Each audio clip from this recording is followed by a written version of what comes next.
Salut tout le monde, les Gunners, j'espère que vous allez bien. Notre prochain match, le match d'Arsenal face à Newcastle demain samedi ou tout à l'heure, je ne sais pas à quel moment vous regardez la vidéo, mais bon, il est temps de rebondir parce qu'on est deuxième, comme on en a parlé dans la dernière vidéo hier. J'ai sorti une petite vidéo parce que malheureusement, Manchester City nous est passé devant. Donc si vous avez manqué l'info, n'hésitez pas à regarder la dernière vidéo et merci à tous ceux qui s'abonnent. Je vois que ça monte bien. Donc ça fait plaisir que ça vous plaise. En tout cas, là, concentrons-nous sur notre prochaine rencontre, les Magpies qui viennent à l'Emirates.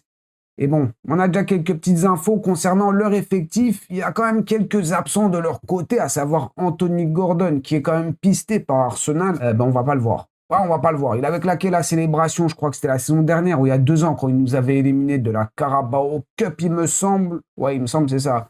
La célébration de Titi au poteau de corner. Et ben lui, déjà, il sera pas là. Il y aura pas non plus Livramento, le latéral qu'on observe aussi, hein.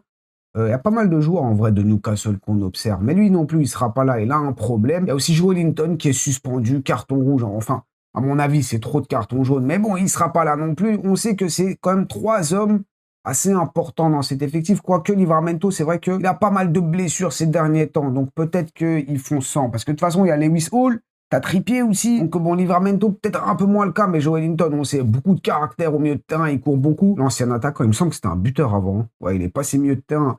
Et Anthony Gordon, du coup, qui ne sera pas là. Qui a d'autres? Il manque qui d'autre? Kraft. Ah ben, Emile Kraft, de toute façon, ils ont Botman, ils ont Malik Thio, qui sont quand même assez bons, hein, des joueurs assez importants dans leur effectif. C'est vrai qu'il y a Ramsdale. Il y a Ramsdale qui sera là. Lui, il n'est pas blessé, mais on risque de voir Ramsdale. Il y a Char qui est blessé. Et puis, niveau des absents, a priori, c'est tout. Maintenant, face à Newcastle, le 11. Quel 11 est-ce qu'on pourrait aligner? Avant de parler des pronos et tout, évidemment, on va faire des petits pronos. J'essaie de rester optimiste, on y croit toujours.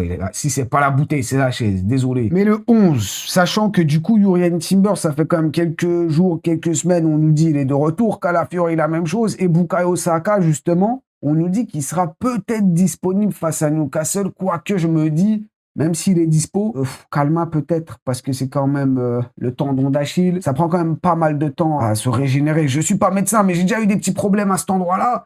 Je sais que c'est quand même bien relou, surtout que j'avais entendu que Bukayo Saka, c'est une tendinopathie ou une tendinite, je sais pas trop. Mais ça, c'est des trucs relous, ça veut pas te lâcher. T'as l'impression que ça passe, mais non, ça passe pas. Ça va être très compliqué. Et ça se trouve, Bukayo Saka, ça fait un moment qu'il a ce problème, parce que c'est vrai que cette saison, peut-être même la saison dernière, mais surtout cette saison, t'as l'impression qu'il joue avec une blessure depuis quand même pas mal de temps. C'est pas le Bukayo Saka qu'on connaît. Donc autant Jurien Timber qu'Calafiori, je pourrais les envisager dans le 11 de départ, mais Bukayo Saka, je pense pas. À la limite, peut-être qu'il rentrera un petit peu, parce que ça fait quand même depuis la finale de Carabao Cup qu'il a pas joué, hein. Donc à droite, Madueke, je sais pas dans quel état il est, et même lui aussi, on dirait il joue avec une blessure, il fait aucune diff. Le seul truc qu'il fait, c'est qu'il fait sortir la balle, et à chaque fois, le ballon revient au gardien, ou alors on prend un petit corner, mais il n'arrive pas à passer son vis-à-vis. Donc peut-être enfin Max Doman. Peut-être qu'il serait temps de mettre Max Doman, sachant qu'on en a parlé dans la dernière vidéo. Là, on est obligé de gagner, évidemment. Il ne faut pas perdre, pas de faux pas. Et il faut aussi marquer des buts. Tu ne peux pas te contenter de marquer juste des 1-0, parce que si jamais les deux équipes, City et nous, on finit avec 5 victoires, 5 matchs, enfin 5 matchs, 5 victoires, ça risque de se jouer à la différence de but. Et peut-être que juste avoir une bonne défense qu'on n'a pas ces derniers temps, je ne suis pas sûr que ça va faire la diff, hein. Sachant qu'on avait regardé, on est à combien? Sur les 6 derniers matchs, on a marqué que 4 buts. Et on a encaissé quand même pas mal. On a pris en finale 2 buts. Face à Southampton, on a pris 2 buts. Face au Sporting, on en a pris 0. Bournemouth, 2 buts. Et City, 2 buts. Ça fait 2, 4, 6. On a pris 8 buts en 6 matchs. Pour 4 buts marqués. C'est pas terrible. Donc, non seulement défensivement, il va falloir quand même être solide. Mais en plus de ça, offensivement, j'ai failli m'y perdre. Mais offensivement, on va devoir être un peu plus à l'aise. Parce qu'actuellement, c'est assez rouillé devant, malheureusement. Il y a quand même le retour de Odegaard qui n'a pas été dégueulasse au milieu de terrain face à Manchester City, même si évidemment on demande un peu plus de verticalité du jeu, un peu plus vers l'avant, mais il a été loin d'être le pire sur le terrain, ça c'est sûr. Et globalement, l'équipe a été, en tout cas mentalement, ils partaient dans la bonne direction. Malheureusement, c'est trop tard, on le sait très bien. J'espère qu'on va continuer quand même à jouer un peu plus offensif. On va continuer sur cette lancée et c'est ce qu'on vise évidemment. C'est pour ça que notre milieu de terrain, moi très honnêtement, j'hésite à passer peut-être avec un Declan Rice numéro 6 tout seul, et devant lui, Eze, Odegaard, par exemple. Ou alors il y a un monde où il met Zubimendi et Rice, T'as Martin Odegaard en tant qu'électron libre, ou je sais pas comment on peut l'appeler, même s'il est relativement bas. Sur les phases défensives, il est haut, parce qu'il va presser haut. Et sur les phases offensives, il est bas. Je vais pas chercher plus loin, mais c'est souvent comme ça. Il va peut-être remettre du coup Eze à gauche, qui a vraiment pas été dégueu, même si on l'a pas tellement vu. Mais quand on l'a vu, le poteau, le fameux poteau par exemple, c'est un des seuls qui est attiré par le but chez nous. Donc d'office, je pense qu'on va avoir du Odegaard, Eze maintenant. Dans quel dispositif? Est-ce que Eze va repasser à gauche? Est-ce que ce sera un milieu de terrain Rice, pas Zubimendi, du coup, lui, il va aller sur le côté. Il va s'asseoir. Odegaard, Eze, je ne sais pas ce que vous en pensez. Du coup, sur les côtés, ça pourrait être un Trossard en pointe Gyökeres et à droite, Doman. Saka, comme j'ai dit, je vais quand même le mettre de côté. Pas Madueke ou alors à la limite Martinelli. Ouais, je sais pas. Là, le côté droit. En vrai, le problème, c'est qu'offensivement, on n'a pas tellement le choix non plus. On a du choix, mais c'est pas les choix les plus rassurants parce que Trossard, parce que Martinelli, même Madueke, en vrai. Doman, on aimerait bien le voir. Ça fait un petit moment qu'il n'a pas joué. En tout cas, City, il n'a pas joué. Ligue des Champions, je suis même pas sûr qu'il ait joué face au Sporting. Peut-être à la fin. J'ai cité Gyökeres, qui reste quand même un joueur limité, on va dire, techniquement.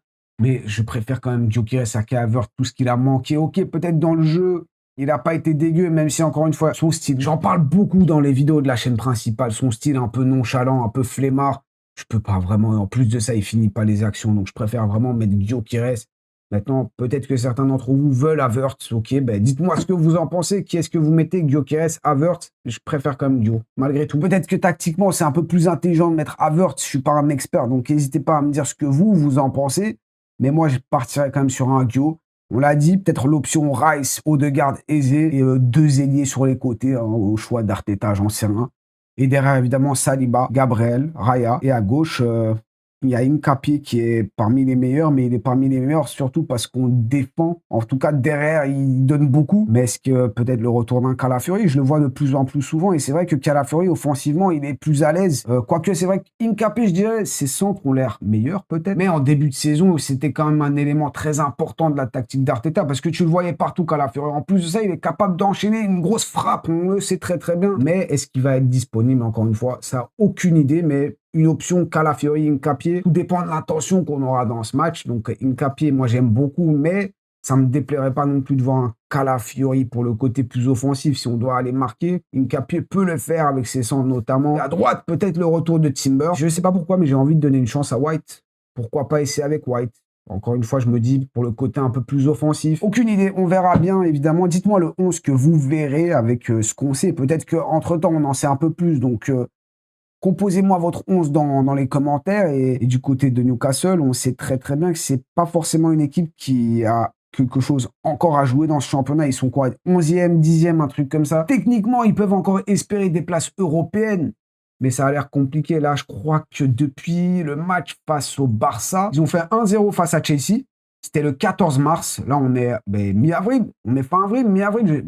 Fin avril, carrément. On est fin avril. Ils ont fait le 7-2 Newcastle. Ils se sont fait sortir. Alors que l'aller, ils avaient fait 1-1. Et ensuite, 2-1 perdu face à Sunderland. 2-1 perdu face à Palace. Et 2-1 perdu face à Bournemouth. Ils sont vraiment pas très, très bien. Ils sont clairement sur 4 défaites d'affilée sur les 4 derniers matchs. Ça sent pas très, très bon. Et c'est pour ça que j'ai envie d'y croire. Vous savez quoi? Je ne sais pas du tout dans quelle direction on va. Je ne sais pas comment on va approcher cette rencontre. J'ose espérer qu'on va être offensif, qu'on va marquer des buts. Et c'est pour ça que j'ai envie de dire, vas-y, non seulement je vais croire au clean sheet, donc notre défense va bien fonctionner, mais en plus de ça, je me dis, ok, on va les marquer. Et je pense que 2-0, ce serait déjà bien. Sachant que l'aller, on avait remporté 2-1 chez eux.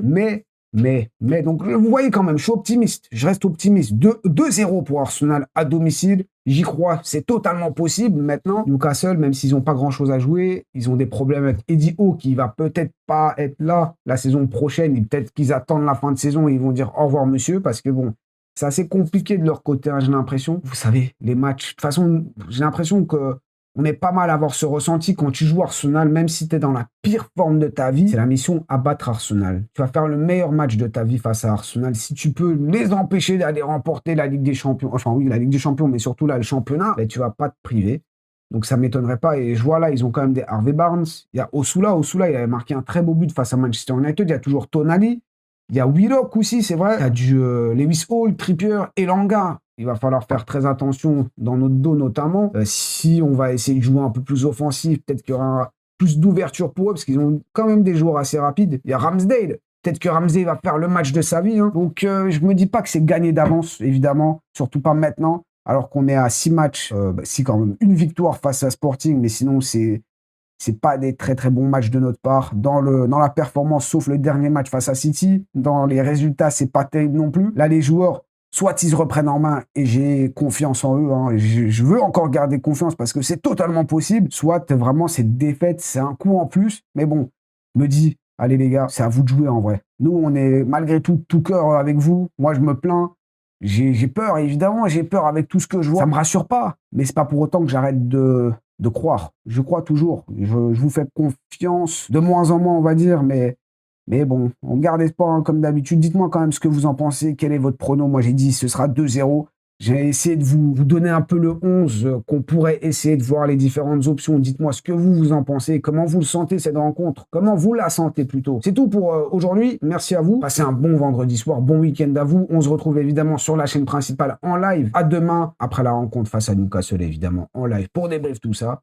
On croise les doigts. Prenez soin de vous, prenez soin de vos proches. N'oubliez pas le petit triple like, commentaire et abonnez-vous si ce n'est pas encore fait sur cette chaîne aussi. Le petit hype booste la vidéo sur téléphone. Et voilà, c'est tout. Allez, ciao!